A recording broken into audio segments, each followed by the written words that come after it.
लंबे समय से रायपुर और दुर्ग के बीच में संचालित कुम्हारी टोल नाके की अनियमितताएं एवं अवैध वसूली के खिलाफ में कांग्रेस ने मोर्चा खोला है।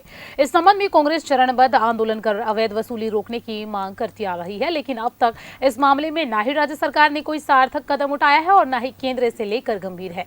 इस मामले में पूर्व विधायक विकास उपाध्याय ने जो है प्रेस कॉन्फ्रेंस कर टोल में अवैध वसूली के तथ्य मीडिया कर्मियों के सामने रखे हैं। आपको बता दें कि रायपुर से दुर्ग के बीच संचालित कुम्हारी टोल प्लाजा को लेकर जन आक्रोश लगातार बढ़ता जा रहा है।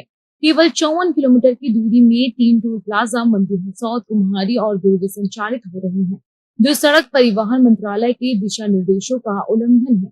2 टोल प्लाजा के बीच कम से कम 60 किलोमीटर की दूरी अनिवार्य की गई है। सबसे विवादास्पद स्थिति कुम्हारी टोल प्लाजा को लेकर है, जिसकी वैधानिक वसूली अवधि समाप्त हो चुकी है, फिर भी यह 25 वर्षों से अवैध रूप से संचालित हो रहा है। स्थानीय निवासियों, खासकर रायपुर के टाटीबंध और कुम्हारी नगर निगम क्षेत्र के लोगों को प्रतिदिन भीषण ट्रैफिक जाम और दुर्घटनाओं का सामना करना पड़ रहा है। कई बार 1 से 2 घंटे तक यात्री जाम में फंसे रहते हैं। प्रेस वार्ता के माध्यम से कांग्रेस नेताओं ने चेतावनी दी है कि यदि शीघ्र निर्णय नहीं लिया गया तो वे चरणबद्ध आंदोलन चलाएंगे और आवश्यकता पड़ने पर दिल्ली तक विरोध प्रदर्शन करेंगे। टोल प्लाजा और छत्तीसगढ़ के अंदर 23 टोल प्लाजा का मायाजाल बना हुआ है, जो भारत का राजपत्र है, जिसमें नोटिफिकेशन है कि 60 किलोमीटर के अंतर्गत टोल की दूरी ज़्यादा 1-2 टोल नहीं होना चाहिए, लेकिन यहाँ 60 किलोमीटर के अंतर्गत 3-3, 4-4 टोल अवैध वसूली कर रहे हैं। लगातार कांग्रेस पार्टी इसका विरोध कर रही है।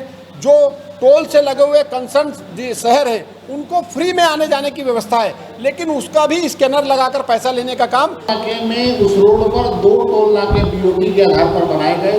एक नेहरू नगर में बना और दूसरा कुम्हारी में बना। नेहरू नगर के टोल नाके को बंद किए पिछले 15 वर्षों से नेहरू नगर का टोल नाका बंद हो चुका है और वहां से टोल नाके को हटा भी दिया गया है। ये कौन सा नियम है कि उसी रोड पे 2 टोल नाका बनाया जाता है, एक टोल नाका बंद हो जाता है जिसको हटा दिया जाता है और दूसरा टोल नाका यहाँ चालू है, जिससे कि पैसे की अवैध वसूली लगातार जारी है। मैं ट्विटर दिखाना चाहूँगा, जैसा